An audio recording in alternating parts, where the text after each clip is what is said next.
¿Qué tal, Miguel? ¿Qué tal, niño? Con muchas ganas de este nuevo capítulo del podcast. Sí, este capítulo además muy interesante, lo hemos estado comentando justo ahora y es, bueno, cuéntanos tú, Miguel. Polémico. Vamos a hablar sobre los funcionarios. Sí, tema difícil, tema muy difícil porque como vamos a ver también es un tema que afecta a una gran cantidad de nuestra población, ya sea porque directamente estén en posiciones de funcionariado o porque conocen a alguien, tienen algún relativo que está en esas posiciones, ¿no? Ahora lo veremos. Hay tanta gente, es complicado no conocer a nadie.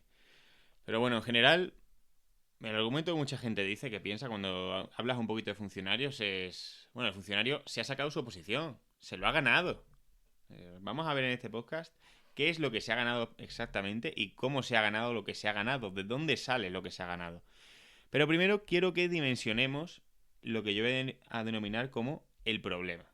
¿Cuál es el problema? El problema es cuántos funcionarios hay. Porque claro, en el año 76 había 1,3 millones de funcionarios. En el año 2004, un poquito menos de 30 años después, ya estamos hablando de 2,3 millones de funcionarios. Es decir, aumentamos de ahí 1 millón de funcionarios. Y del año 2004 al 2024 ya estamos hablando de 3 millones y medio de funcionarios. Es decir, que hemos aumentado en los últimos 20 años 1,2 millones de funcionarios. Pero para que podamos pensar en esto, ¿cuánto es? 1,2 millones de personas es la población de Sevilla. Dos veces. Dos veces la población de Sevilla. Es ahora funcionaria y no lo era hace 20 años. Y esa misma cantidad es la que ha cambiado en los 30 anteriores. O sea, prácticamente 4 veces la población de Sevilla ahora es funcionaria y no lo era cuando empezó la democracia. Esto es absolutamente increíble. Y vamos a explicar por qué esto es un problema. Porque claro, si estuviésemos hablando de empleados del sector privado, pues esto sería una alegría absoluta. Pero es que el problema es que hablamos de empleados del sector público. Un problema grave. Hay más funcionarios que autónomos. Esto es ir cuesta abajo sin frenos. Pero es que además hay unos 17 millones de personas en el sector privado, contando que 3 millones son autónomos y que los otros 14 trabajan en nómina. 17 millones de personas que no solo tienen que sostener a los 3 millones y medio de funcionarios, sino que tienen que sostener las pensiones y la deuda.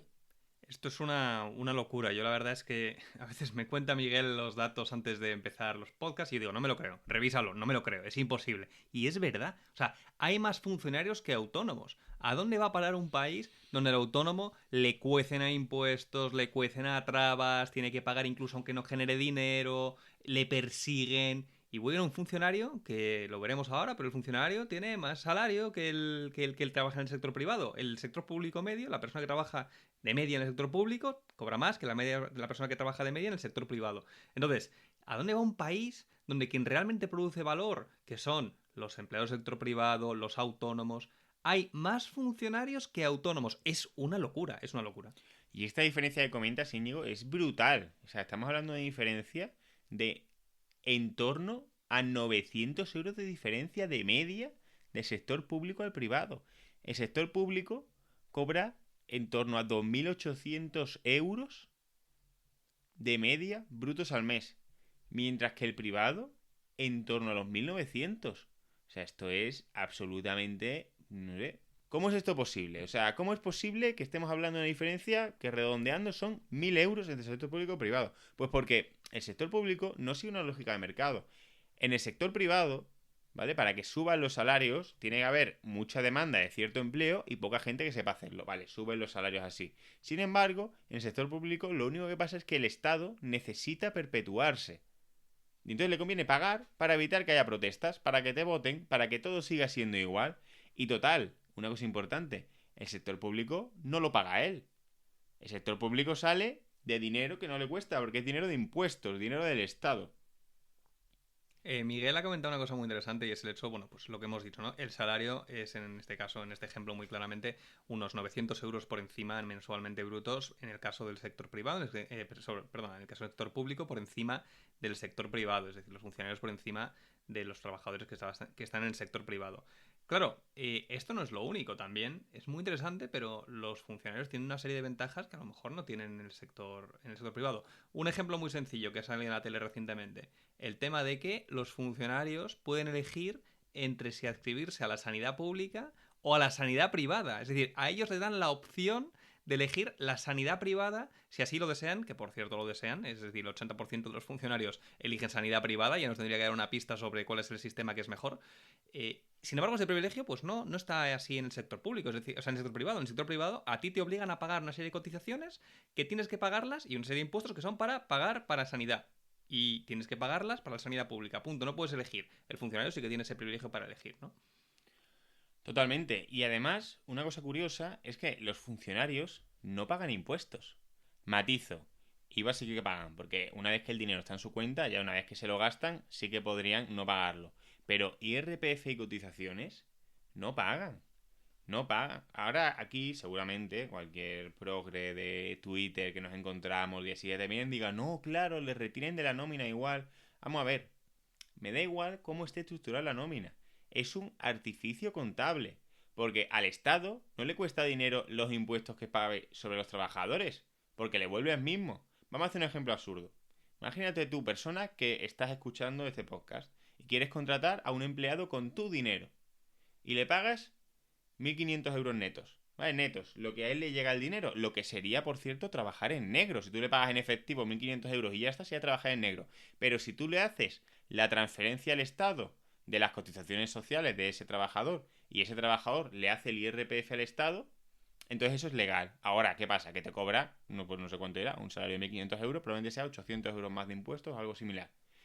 El Estado es como si tú contratases a alguien y luego te hicieses una transferencia a ti mismo. Absurdo, ¿no? Es decir, si yo tengo que pagar 1.500 euros y hacer una transferencia a mí mismo de 800, ¿cuánto me cuesta? Bueno, pues 1.500. Tengo que esperar a que me vuelva la transferencia. En cambio, en la empresa privada, ese dinero sí que sale, porque claro, tú pagas el dinero y luego los impuestos. Y los impuestos van fuera de las cuentas de la empresa privada. Esto es una competencia extremadamente desleal. Porque claro, que el Estado quiere contratar gente, pues realmente el dinero que le cuesta es el salario neto. Porque el resto va a volver así. Vuelve a sí mismo. Es decir, vuelve a la cuenta de la que salió. En cambio, la empresa privada, para pagar bien, tiene que darle dinero a la persona que luego contrata gente pública. Es una cosa que de verdad, si lo pensáis, es absolutamente una competencia desleal brutal del sector público frente al privado. Y además, y aquí volvemos a cuando es que se han sacado la plaza. Entonces, como se sacó su plaza, esa plaza ya es suya. Un poquito el tema del origen, ¿no? Que aprobó un examen. Claro, esta persona aprobó un examen hace 30 años. O sea que ese examen te da derecho a tener el mismo trabajo hasta que te mueras. O sea, da igual absolutamente lo que pase. Cuando hablas de cerrar una empresa pública, la primera pregunta que te dicen es ¿y qué haces con los 50.000 funcionarios que se van a la calle? Bueno, señores, pues esto tiene cero lógica de mercado. Porque de hecho, en la empresa privada lo que ocurre si se termina el negocio, obviamente, es que la empresa cierra porque le está costando dinero a los accionistas y es una desgracia para todos. Pero los empleados que están allí tendrán que reinventarse. Cuando un funcionario, la empresa que tenga 50.000 empleados, pierda dinero año tras año durante 20 años seguidos y no cierre, sino que aumente, es porque esa seguridad, esa confianza de que van a seguir teniendo su trabajo, sale del Estado. De que el Estado, previsiblemente, podrá seguir robándole al sector privado mes a mes. El Estado será más y más grande y por tanto a los funcionarios nunca les faltará impuestos de los que cobrar. Pero es que realmente esa seguridad que tienen de tener un trabajo hasta que se mueran, de que imagínate, por ejemplo, mañana, por lo que sea, se solucionan las enfermedades y no hace falta más médicos. No hace falta más médicos. Pues no puedes despedir a los funcionarios, es que es una cosa muy loca. Mañana no hace falta correos. Pues no puedes despedir a 50.000 personas por ley. Salvo que llegue alguien que lo cambie. Eso es absolutamente descabellado. Aquí un punto interesante, cuando Miguel afirma cosas como que el Estado no se guía por criterios de mercado y tal, uno puede pensar que el mercado es una cosa, bueno, arbitraria, ¿vale? No se guía por criterios de mercado, está perfecto, pero se guía por otros criterios más humanos, ¿no? O alguna cosa así. Cuando hablamos de criterios de mercado es tan sencillo como lo siguiente. Si una persona desea, por ejemplo, un servicio o un bien, cuando acude al mercado tiene distintas alternativas y puede elegir de manera consciente si quiere una u otra, puede contrastarlas, puede elegir, por tanto, de esa forma quién gana en el mercado y quién sirve mejor sus necesidades. En el caso del Estado, muchas veces no es así. El Estado te da un bien o un servicio y tienes que contentar y no hay otra. No es que tú digas, oye, la sanidad pública compite con otra sanidad pública B y otra C y otra D y por tanto la persona puede ver cuál es la que mejor sirve sus necesidades y tal. No, el Estado dice, te robo una cantidad en impuestos suficiente como para que mucha gente no pueda permitirse comprar la sanidad 2 veces y te quedas con esta. Te sablo impuestos suficiente para que la gente no pueda permitirse pagar la educación 2 veces y por tanto tienes esta o no tienes ninguna. Entonces, el hecho de que te obliguen a consumir un bien a la fuerza porque no tienes ninguna otra alternativa no es algo más humano o algo así. No. Cuando hablamos de que los criterios de mercado son importantes, son porque te dan la opción a ti de elegir entre una opción u otra y realmente servirte de lo que necesitas. Es decir, cooperar socialmente, voluntariamente con la gente para lo que necesites. No que el Estado diga, oye, pongo a este funcionario a trabajar en este sector y tienes que consumirlo a la fuerza, porque si no, no consumes nada. Otro gravísimo problema del sistema de funcionariado es que su manera de subir el sueldo no es trabajar bien. Normalmente, en el sector privado, lo que tienes que hacer para ganar más dinero es hacer bien tu trabajo, sencillamente, porque si haces bien tu trabajo, tu empresa estará ganando más dinero contigo. Y no porque la empresa sea aquí una ONG, sino por pura competitividad y que otra persona y que otra empresa no te fiche, te subirá el sueldo. En el sector público esto no es así. La mejor manera de subir el sueldo en el sector público no es trabajar bien para la mayoría, es protestar, porque su sueldo no depende de su rendimiento. Entonces, ¿eso qué hace? Pues incita a la mediocridad más absoluta, el clásico ¿para qué me voy a esforzar si es todo lo mismo? Y además, mucha gente cuando habla de un funcionario se van a pensar a los abogados del Estado, a los registradores de la propiedad, a los inspectores de Hacienda, a lo que son el top del funcionariado español. Pero no sabemos la cantidad de, yo los llamo, ventanilleros que hay, que son menos procesadores de burocracia, que realmente su función de trabajar es procesar una burocracia que no debería existir en un primer momento. Esa gente realmente son funcionarios de clase baja, tampoco fue tan difícil el examen que se hicieron hace 25 años y ahora tienen que estar ahí toda la vida. Y esa gente son el ejemplo de que si, por lo que sea, reducen la burocracia, la gente no estaría de acuerdo con decir, oye, pues si de verdad estás trabajando, pues búscate otro trabajo, no pasa nada. Nada, son gente que mientras que la cosa no cambie, la mentalidad sea como sea, vamos a tener pues hasta que se jubilen, que luego os decimos cuándo va a ser. Pero eso, que su manera de subir el sueldo no es trabajar. Su manera de subir el sueldo es protestar, es manifestarse. Y claro, como el que le paga el sueldo sale de impuestos, bueno, pues nos endeudaremos un poquito más. Pero es que además hay cosas incluso brutales, ¿no? Porque tú dices, vale, siempre trabajan mejor los funcionarios, tienen mejores condiciones que el sector privado. Pues fíjate, no. Porque, por ejemplo, los médicos, que no dejan de ser funcionarios, tienen jornada de trabajo ilegales. ¿Cómo que ilegales? ¿Cómo que los médicos hacen jornada de trabajo ilegales? Pues las famosas guardias. No sé si el que está escuchando tiene cercano a gente que sea médico y se lo ha contado, pero las guardias lo que son que el médico está en el hospital 24 horas seguidas, 24 horas seguidas, sin garantía de dormir, que por cierto, imagínate que Deloitte hiciese dormir a sus consultores en la oficina. O sea, poco más que estaría Yolanda Díaz metiéndole fuego personalmente a la empresa. Pero bueno, incluso en el hospital sin necesidad de que puedan dormir. O sea, que igual, si están toda la noche operando, pues no descansan esa noche. Eso es directamente ilegal en el sector privado, porque es que además lo hemos visto muy claramente. El Ministerio de Trabajo yendo orgulloso a las 9 de la noche a Deloitte a hacer inspecciones, ¿sabes? El Ministerio de Trabajo es súper orgulloso, es súper digno, en plan, hace aquí... Cuando la gente de Deloitte y de otras consultoras, vamos, en general los sectores donde se trabajan muchas horas, están ahí completa y voluntariamente. Esto que dice Miguel es muy cierto, de hecho, en el capítulo de la sanidad, que en el cual explicamos cómo podría ser potencialmente una sanidad privada, que sé que es un crimen decir esto en España, pero sostenemos y seguimos sosteniendo que ese sistema sería muchísimo mejor que el actual. Una de las cosas que comentamos es que la sanidad en España se está degenerando cada vez más, la sanidad pública, pero una de las razones por las que se está manteniendo los costes razonablemente bajo control es porque los médicos en España cobran muchísimo menos de lo que cobrarían en un mercado libre, en un sistema en el cual, pues como en otros países vecinos, cobran una cantidad muy superior a la que cobran en España. Entonces, una de las razones por la que se está manteniendo un coste bajo control es por esta sensación más o menos de los médicos de tienen un deber con la sociedad y por tanto, tal. Eso es lo que está permitiendo mantener los costes a raya, pero enseguida estos costes pueden llegar a resultar. Entonces, bueno, lo que ha dicho Miguel, ¿no? Esto, los médicos es un caso... Bueno, Íñigo, o sea, sí que es muy vocacional lo de los médicos, pero es cierto que también tienen una coacción del Estado, que es que para poder especializarse tienen que hacer el MIR y tienen que pasar por 5 años obligatorios, que son los peores de las guardias.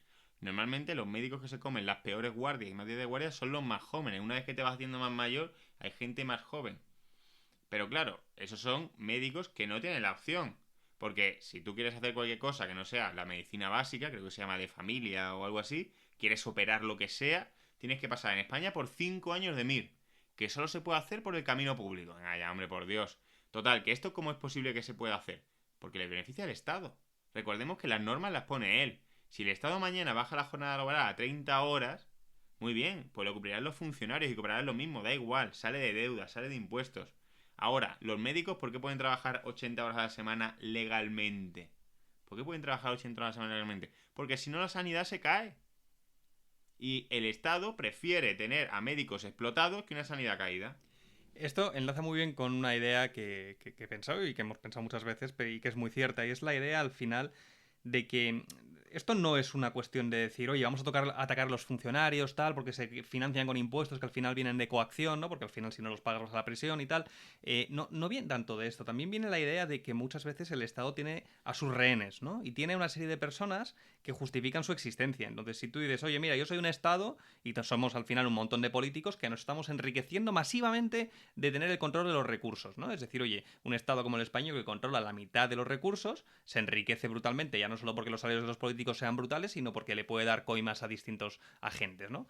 Pero claro, si de esto solo se benefician unos políticos, muy pocos políticos, una oligarquía política y una casta política, entonces a lo mejor hay gente que dice, pues no estoy muy de acuerdo con esto, con lo otro. Entonces, ¿qué es lo que hacen? Pues extienden una red muy amplia de personas que se sirvan de ese mismo sistema, a las cuales les dan un salario pequeñito, evidentemente no tienen todos los privilegios que tiene el político senior, pero bueno, les dan ahí un salario y tal, y los mantienen como parte del sistema para mantener ese poder social, esa legitimación social, ese apoyo social en última instancia. Nosotros no decimos que los funcionarios sean malos por ser funcionarios, realmente lo son muchas veces porque los incentivos son terribles. O sea, como ha comentado Miguel, se cobra más en términos de salario en el sector público que en el sector privado. Mucha gente piensa de manera individual y como lo hemos dicho que piensa la gente es, oye, ¿por qué me voy a pegar al sector privado cuando si me saco una oposición puedo tener una posición en el sector público mucho más cómoda?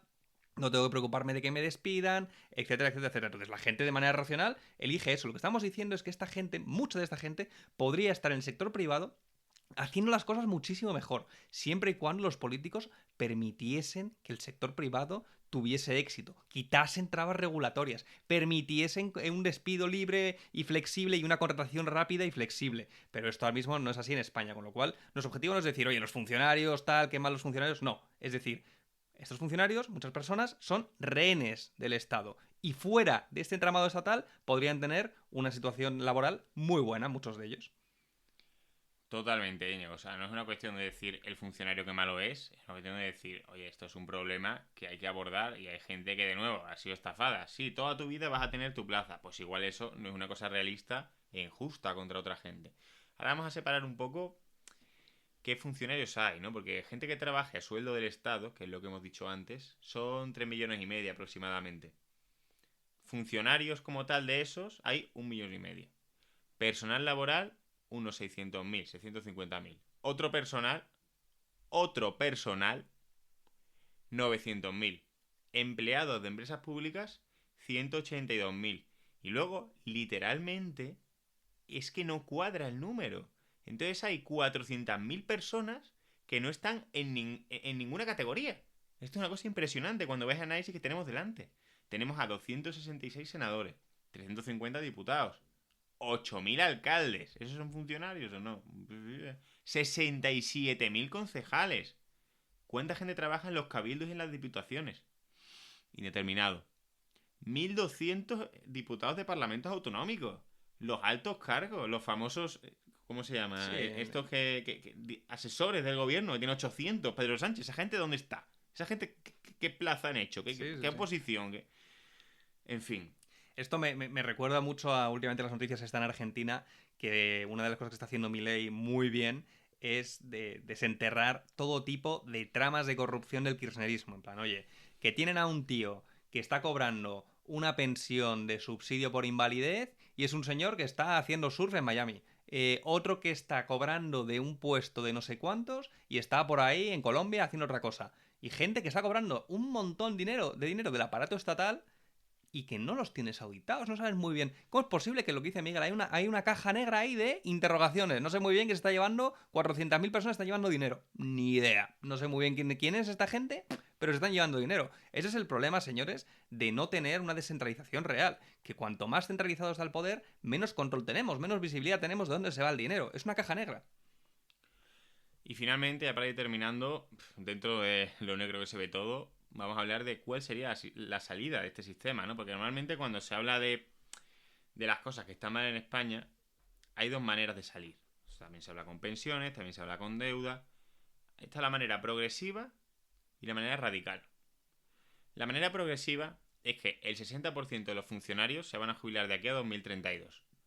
Porque los funcionarios ahora mismo son mayores, por cómo se ha contratado y a qué edad se contrata y tal. Eso es facto. El 60% se jubilarán de aquí a 2032, bueno, o a 2035, porque como están subiendo de la jubilación cada año, pero bueno, en fin, el sistema de reparto. Bueno, uno podría decir, bueno, pues ya está, problema arreglado, ¿no? Es decir, 60% de funcionarios de aquí a 2032, pues pasamos del 3 millones y medio al 1,3 millones que teníamos en el 76, problema arreglado, claro, pero el problema es que los funcionarios no han ido creciendo sin darse cuenta. O sea, así, uy, vaya, tengo 2 millones más y medio más de funcionarios que hace 40 años. No, los funcionarios han ido creciendo por la permisividad de la gente y, evidentemente, el afán de los políticos por tener más poder. Entonces, mientras esto no cambie, una solución progresiva que sería viable, no, es imposible que salga.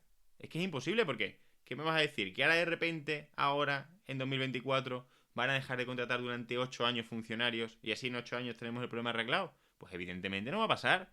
Si es que en 2032, tal como vamos, va a haber más funcionarios que ahora, evidentemente, no hay duda. La única manera de salir de ese sistema es con un cambio de mentalidad. Tienen que cambiar la mentalidad las dos personas de España, los que son funcionarios y los que no. Los que son funcionarios porque tienen que entender que las ventajas que tienen no son reales, o sea, no es justo contra la gente que tiene nómina y que cada mes tiene que revalidar su puesto de trabajo porque si no le despiden y que cada mes tiene que ganarse el dinero y que su empresa puede quebrar el mes que viene. Esa gente es la que está pagando para que los otros puedan estar hasta el fin de los tiempos con su mismo empleo. Total. Y luego también, y esto es parte de la gente que no somos funcionarios, oye, darse cuenta de lo que hay. O sea, está muy bien eso de pensar, este tío aprobó un examen y a mí no me afecta, pero claro que te afecta.